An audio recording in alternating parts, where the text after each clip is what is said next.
দর্শক ইতিমধ্যে আমরা রয়েছি শান্তিনগরে এবং এখানে আমরা দেখতে পাচ্ছি সেনাবাহিনীর যারা সদস্যরা রয়েছেন ঠিক এই ভোটের শেষ মুহূর্তে এসে কেন্দ্রের আশেপাশে যারা ভিড় করছেন তাদেরকে এভাবেই বাঁশি দিয়ে তাদেরকে কিন্তু ইতিমধ্যে এই জায়গাটি থেকে সরানোর চেষ্টা করছে সেনাবাহিনীর সদস্যরা এবং সেই চিত্র কিন্তু দেখছেন কালের কণ্ঠের সঙ্গে রয়েছি আমি মোহাম্মদ রায়হান হোসেন। ইতিমধ্যে ভোটের কিন্তু একদম শেষ পর্যায়ে চলে এসেছে এবং ঠিক এই মুহূর্তে আমরা দেখছি যে এই হচ্ছে সিদ্ধেশ্বরী যে বালিকা গার্লস স্কুল, এখানে আর এর সন্নিকটে যারা ভিড় করছেন তাদেরকে এভাবেই সেনাবাহিনী বাঁশি দিয়ে কিন্তু সরিয়ে দিচ্ছেন ভোট কেন্দ্রের আশেপাশে যাতে করে কেউ ভিড় না করে এবং সে কারণে কিন্তু আমরা দেখতে পাচ্ছি সেনাবাহিনীর সদস্যরা সকলকে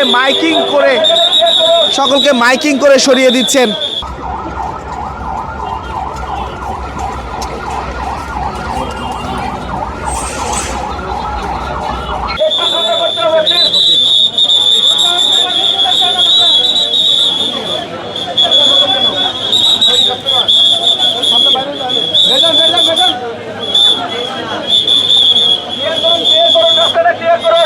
দর্শক আপনাদেরকে জানিয়ে রাখি এই ত্রয়োদশ জাতীয় নির্বাচনে সুষ্ঠুভাবে করতে মাঠে নেমেছে 1 লাখের মতো সেনাবাহিনী এবং তারা কিন্তু সেই নির্বাচনের থেকেই কিন্তু তারা মাঠে রয়েছে। তবে আজকে নির্বাচনের দিনও কিন্তু আমরা দেখতে পাচ্ছি মাঠের শৃঙ্খলার রক্ষার্থে তারা কিন্তু কাজ করে যাচ্ছে, সেই চিত্র কিন্তু আপনারা দেখতে পাচ্ছেন। ওয়ালটন বিএলডিসি ফ্যান খরচ বাঁচে 65% পর্যন্ত। ওয়ালটন বিএলডিসি ফ্যান ছড়ায় স্বস্তির সবুজ হাওয়া।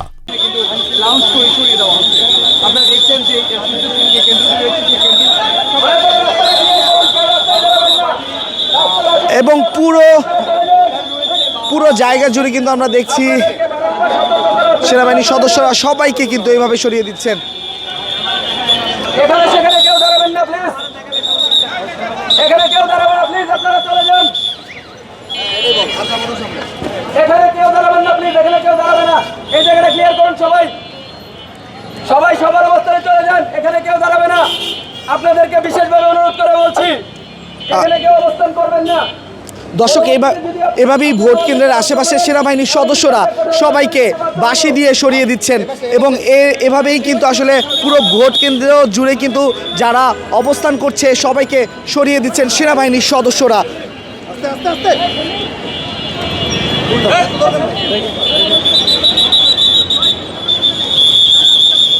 দর্শক পুরো কেন্দ্র জুড়ে কিন্তু আমরা দেখেছি অসংখ্য নেতাকর্মী থেকে দলের যারা সমর্থনে রয়েছেন তাদের উপচে পড়া ভিড় ছিল, সেই ভিড় থেকে কিন্তু সবাইকে এভাবেই সেনাবাহিনীর সদস্যরা সরিয়ে দিচ্ছে, সেই চিত্র কিন্তু আপনারা দেখছেন কালের কণ্ঠে। সঙ্গে রয়েছে আমি মোহাম্মদ রায়হান হোসেন।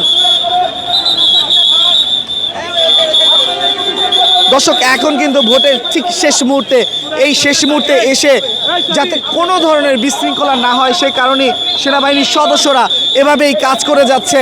আপনারা দেখছেন শৃঙ্খলা নিয়ন্ত্রণে সেনাবাহিনীর সদস্যরা মাঠে রয়েছে এবং তারা সকলকে বাঁশির মধ্যে দিয়ে সকলকে সতর্কতা করছেন এবং পুরো জায়গা থেকে কেন্দ্রের আশেপাশে যে জায়গাগুলো রয়েছে সেই জায়গা থেকে তাদেরকে এভাবে বাঁশির মধ্যে দিয়ে তাদেরকে সরিয়ে দিচ্ছে, সেই চিত্র কিন্তু আপনারা দেখছেন কালের কণ্ঠে। সঙ্গে রয়েছে আমি মোহাম্মদ রায়হান হোসেন। সবাই চলে যান।